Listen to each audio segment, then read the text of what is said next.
The world is changing. Can you afford to be left behind? Leadership and management are two factors that will always be necessary. Do you believe that leadership and management are one and the same? Definitely not. When you say leader, you think of the President of the United States, or you think of, Steve Jobs, who was the most innovative leader, whatever your opinion, it doesn't matter. But like, you think about these big dogs, right? The truth is, a kid is a leader in their friends group and they're 7, and that's just when they're throwing rocks at trees. It's nothing like, a CEO. So they all share these leadership qualities. The way I like to say is that managers manage things and leaders lead people. So I think there's a really clear definition there. And I think the better we get at defining that and helping people understand that there are clear definitions, I think the better off we'll all be. No, managing people and leading people are different. I mean, there's some skills that intertwine, but no, I do not believe that they are the same. I think you can have good managers who cannot be leaders. I don't know if that goes backwards though. I think in order to be a leader, you still have to be a good manager, or you just at least lean on managers. Do you believe that leadership and management are one and the same? I guess not necessarily, but each one affects the other. Each one's a part of the other in one way, I believe. I guess it depends on how you define leadership. Leadership can just be in charge, but a leader needs to be able to manage things as well. So I guess it would just depend on how you define those two terms. I think a good leader is one of the team. A good leader, candidly, rolls their sleeves up and gets involved in the mess as well, and helps them succeed. I mean, you and I have talked about servant leadership. I think it's real. I think it's effective. I think it's long term, and I think that it will get people to want to listen to you and believe in you. Do you believe that leadership and management are one and the same? Well, I think there's a classic answer to that question. So we're all taught that it's different, that management is managing an outcome, a task, a function, a person, and leadership is creating an environment where direction and strategy and that boss, where we're going, is really clear. And the suggestion is that if you're a leader, people want to do the work, and at times if you're a manager, people feel like you're thumbing them, that you're leaning on them.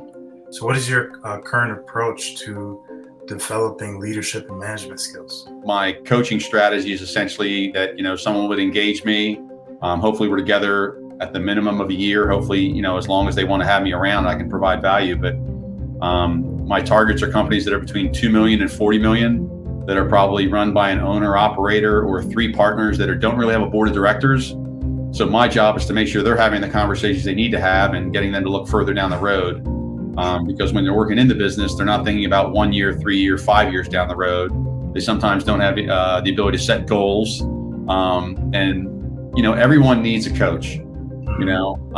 I've had mentors my entire career and been really lucky to have great ones, and I've asked people to be my mentor. So I'm just trying to pay it back and take what I've learned and kind of, pay it forward. So I think that you have to be open to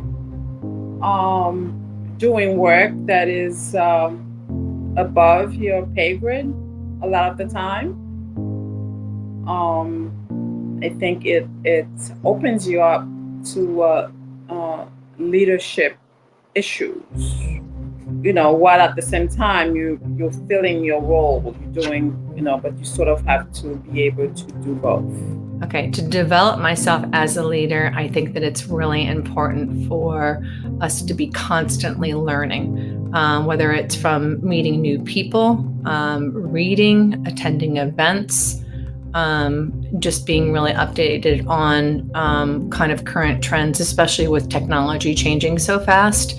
I think that it's important as leaders that we have an understanding of what's happening to kind of interpret it. With AI, it could be a little confusing. There's some rules and regulations about it, and it just kind of helps add credibility as a leader, that we are up to date with what's going on. There's a quote out there that says, you can't lead others until you learn how to lead yourself.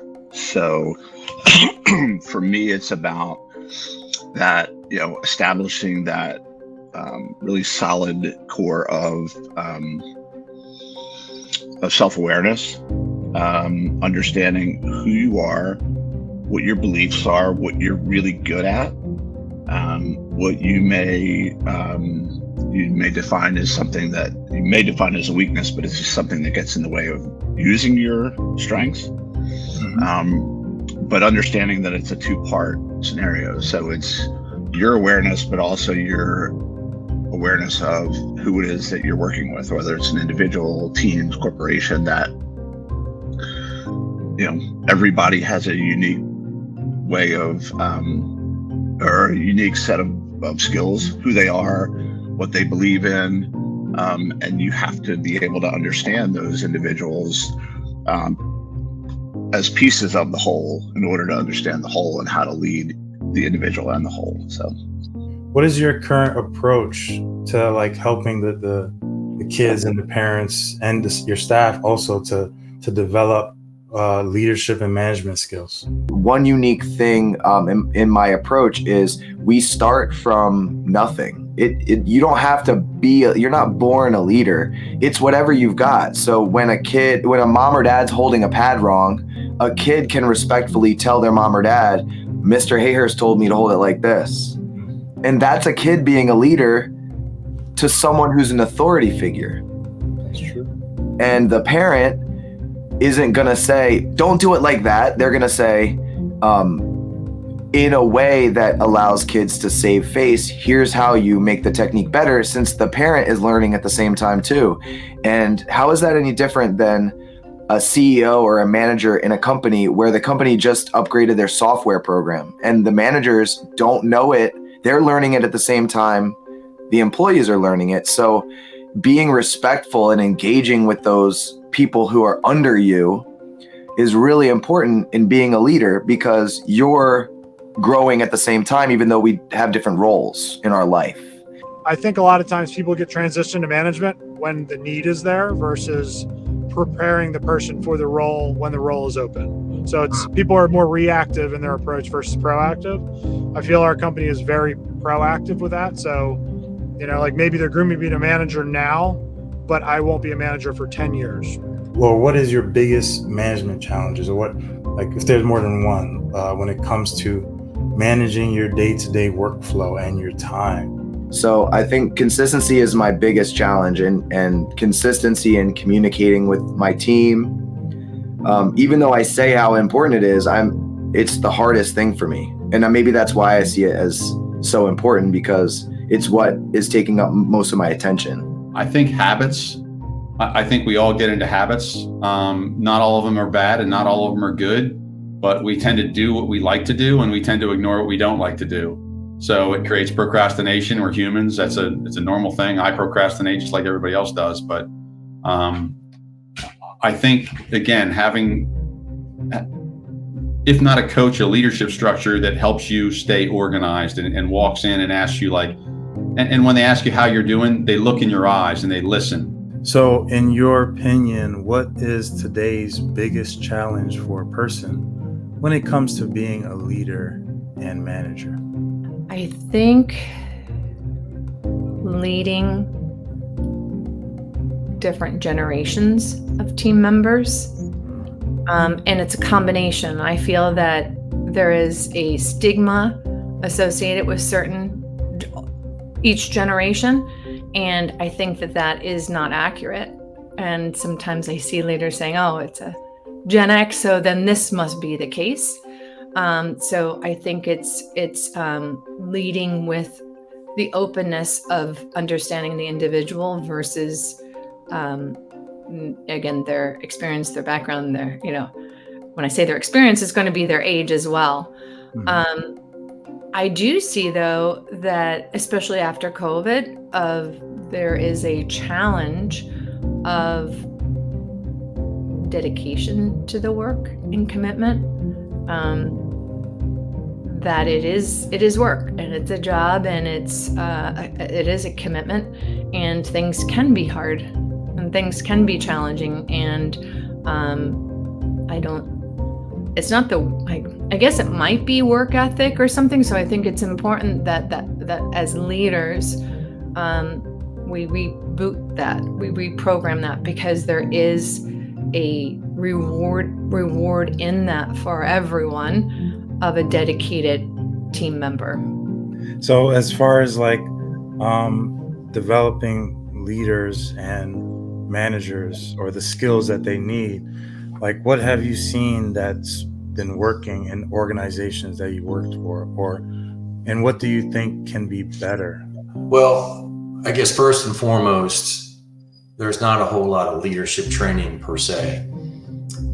Folks will do technical training. They want to make sure that their folks are really good engineers.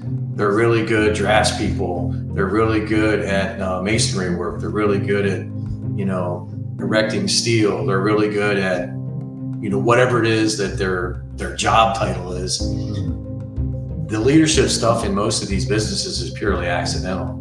I mean, candidly, mine was accidental. I didn't really have any formal training for a long time. And even then, I went and did it on my own. Companies don't like to spend money on leadership training. However, if they did, they would probably recognize that productivity goes up. We concentrate a lot on training the labor force, but we don't do a good enough job on training those that we think are going to become the next leaders. And we have to put more money into that, quite frankly. Do you normally see like a standard onboarding process for leadership and management training, like in that industry? No, it's appalling, actually. The past two places were appalling. There was basically no process. There was like people with like unofficial managerial titles that were like, yeah, it was unofficial because like they could be managers and they felt like it, but then when they didn't want to, they weren't. So there wasn't a lot of accountability.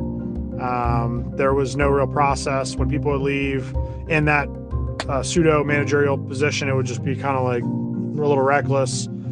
There wasn't much for succession plans. The first broker I was with, we were bought and half the division quit. And I got put in charge of the division after only being in insurance for 6 months. Now I had managerial experience, but I didn't know insurance. Like you're putting somebody 6 months in, only had their license for 4 months, in charge of a decent size book of business of customers, which that's kind of scary for those customers, right? Like I basically had 4 months experience and I was not there. And I, did my best, but I'm not the only person that happens to it. It happens across the entire insurance industry. So there just wasn't. And then even when I was in the alcohol industry, that's where I feel like it was a lot of the not being prepared when people left. And that industry is a lot of turnover. So, like you're just more like promoting people because they've been with a company for a long period of time with zero managerial experience. And then they just have to figure it out what they think is common sense for being a manager, which nobody ever is the same. So it's a lot of different trajectories for how people manage, and it's a mess. I think if somebody is inspired to grow into their role in terms of becoming like a leader in their role, in their field, the training will become necessary, not just the experience. I think training and experience, it almost goes hand in hand in a way. I think that it puts you in a position of being able to lead successfully. Yeah, you've got millions of people all around the world, billions, that get up every day and have no clue as to who they are, or even sometimes a care in the world of who they're working with, right? Yeah. So the things that, I don't want to say they're not working, but I think the things that, you can only help so many people, right? So you got all these billions of other people who are just kind of going about their day, I don't want to say blindly, but without that acute awareness. So, there's so many people that are out there that could use it or that need the help. And I think it's just making them aware that, you know what, everybody needs coaching. It's just how much do you want it? How much are you willing to invest in yourself or your organization or others? The world has changed. Will you adapt and survive? Or will you give up and become obsolete? Right now, our world is at a tipping point.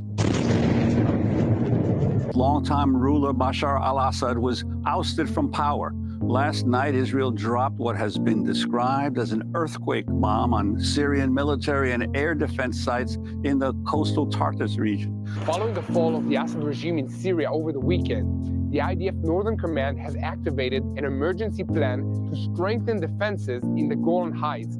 The Syrian Observatory for Human Rights described Israel's bombing as the heaviest strikes in Syria's coastal region in more than a decade. According to the group, the Israeli forces have launched over 800 strikes on Syria over the past week. Numerous drone sightings in the skies over the U.S. East Coast, especially in the state of New Jersey. The sightings began about a month ago, and they've been getting more and more frequent. The American public wants answers. Politicians are ramping up the pressure. They're also spreading conspiracy theories, linking the drones to Iran or China. And now, Donald Trump has also weighed in. Trump says the government is hiding something. It should tell people the truth, or at least allow them to shoot down the drones. More than ever, we need to develop strong stewards that will guide us back on a path of sanity and away from the edge of total destruction. Kyiv claims Russia targeted its energy sites with 94 missiles and over 200 drones.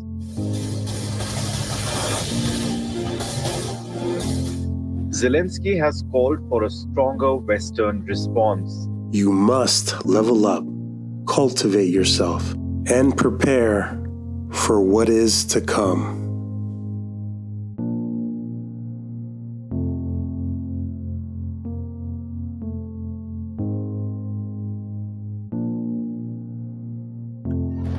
The sixth night saw a much earlier escalation of violence.